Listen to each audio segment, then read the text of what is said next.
ఎన్నికల్లో ఇచ్చిన హామీలను అమలు చేయలేక వాటి నుంచి ప్రజల దృష్టిని మార్చడానికి కూటమి ప్రభుత్వం వైఎస్ఆర్సీపీ నేతల అక్రమ అరెస్టులకు పాల్పడుతోందని మాజీ మంత్రి గుడివాడ అమర్నాథ్ ఆగ్రహాన్ని వ్యక్తం చేశారు. లిక్కర్ కేసులో ప్రభుత్వం అక్రమంగా అరెస్టు చేసిన ఎంపీ మిథున్ రెడ్డిని రాజమండ్రి కేంద్ర కారాగారంలో పరామర్శించిన అనంతరం మీడియాతో మాట్లాడుతూ ఎలాంటి ఆధారాలు లేకపోయినా ఎంపీ మిథున్ రెడ్డిని అరెస్టు చేసి 65 రోజులు జైల్లో ఉంచడంపై మండిపడ్డారు. ప్రభుత్వం చేస్తున్న ఈ కక్ష సాధింపు చర్యలకు తగిన మూల్యం చెల్లించుకోక తప్పదని హెచ్చరించారు.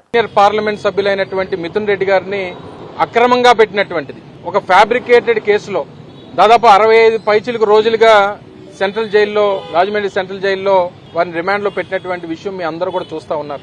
ఎవరో ఓరల్ గా చెప్పినటువంటి ఒక స్టేట్మెంట్ ని ఆధారంగా తీసుకొని ఆయన మీద తప్పుడు కేసు బనాయించి అక్రమంగా ఆయన్ని రిమాండ్ లోకి తీసుకొని ఈ రోజుకి ఒక్క ఎవిడెన్స్ కూడా బిల్డప్ చేయకుండా, ₹1 ఏదైనా అక్రమం జరిగిందా అనేటువంటిది కనీసం బిల్డప్ చేయకుండా, ప్రూవ్ చేయలేక కేవలం కక్షపూరితంగా పెద్దిరెడ్డి రామచంద్రారెడ్డి గారి కుటుంబాన్ని ఏదో రకంగా ఇబ్బంది పెట్టాలనేటువంటి ఉద్దేశంతో చేస్తున్నటువంటి కార్యక్రమంగా కనబడతా ఉంది. సహజంగా ఒక కేసు బనాయించాలన్నా, ఆ కేసులో ఎవరన్నా ముద్దాయిలుంటే వారిని శిక్షించాలన్నా కనీసం ఏదో ఒక ఆధారం అనేటువంటిది ఆ డిపార్ట్మెంట్ కి కన్సర్న్డ్ ఇన్వెస్టిగేషన్ ఏజెన్సీ ఏదైతే ఉందో ఆ ఏజెన్సీకి కనీసం ఆధారాలు అనేటువంటి దొరకాలి. ఇప్పుడే వారితో మాట్లాడాం. వారు చాలా ధైర్యంగా ఉన్నారు. పార్టీ క్యాడర్ గాని, పార్టీ కార్యకర్తలకు గాని నేను ధైర్యంగా ఉన్నాననేటువంటి విషయాన్ని కూడా వారు చెప్పమన్నారు.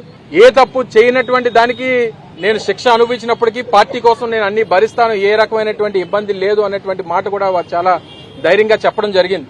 వారిని గత 5 సంవత్సరాలు 2019-24 మధ్యలో వారి కంపెనీలకు సంబంధించి గాని, వారి పర్సనల్ అకౌంట్స్ కి సంబంధించి గాని అన్ని రికార్డ్స్ అడిగారు, అన్ని బ్యాంక్ స్టేట్మెంట్స్ అడిగారు. వారు ప్రొడ్యూస్ చేశారు. లేదు 2019-24 కాదు 2014 నుంచి ఇవ్వండి రికార్డ్స్ అని అడిగారు, అవి ప్రొడ్యూస్ చేశారు.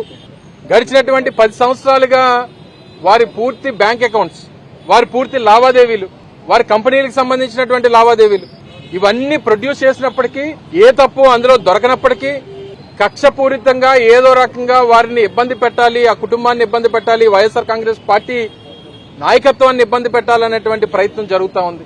ఎవరైతే ఈ ఓరల్ గా పలానా వాళ్ళు అని పేరు చెప్పినటువంటి వారేమో బయట ఉన్నారు. ఈ రోజు శిక్ష ఏదైతే ఈ రోజు రిమాండ్ లో ఉన్నటువంటి వారేమో, ఏ తప్పు చేయనటువంటి వారేమో లోపల ఉన్నారు. కేవలం పేర్లు చెప్పినందుకు వారు బయట తిరుగుతూ ఉన్నారు. ఈరోజు అధికారంలో ఉన్నటువంటి పార్టీ వారు కొమ్ము కాస్తా ఉంది. అన్ని రకాలుగా కూడా వారు ఈ రోజు బయట తిరిగేటువంటి అవకాశం, వారు స్వేచ్ఛగా వారికి చెప్పినట్టు ఎవరో 4 పేర్లు చెప్పేస్తే, ఒక గుడివాడ అమర్నాథ్ పేరో లేకపోతే ఇంకొకరి పేరో చెప్పేస్తే మేము బయట తిరగొచ్చానంటే ఏదో సాక్ష్యం చెప్పించేయడం, వాళ్ళు ఇచ్చినటువంటి స్టేట్మెంట్ ఆధారంగానే మాలాంటి వాళ్ళందరినీ అరెస్టులు చేసేయడం. ఇది ఈ రోజు రాష్ట్రంలో జరుగుతున్నటువంటి ఒక ప్రక్రియ.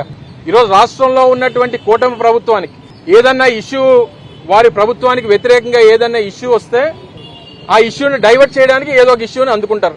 అది లిక్కర్ కేసు అంటారు, లేకపోతే లడ్డు అంటారు, లేకపోతే తిరుపతి లడ్డు అంటారు, లేకపోతే రకరకాలైనటువంటి ఇష్యూస్. యూరియా ఇష్యూ బయటకు వస్తే ఒక డైవర్షన్, విజయవాడ ఫ్లడ్స్ వస్తే ఒక డైవర్షన్. ఇలా వారికి డైవర్షన్ కావాల్సినటువంటి ప్రతి సమయంలో ఎవరొకరి మీద కేసు పెట్టడం, వాళ్ళని ఇరికించడం, వాళ్ళని బంధించడం, ప్రజల తాలూకా ఉద్దేశాన్ని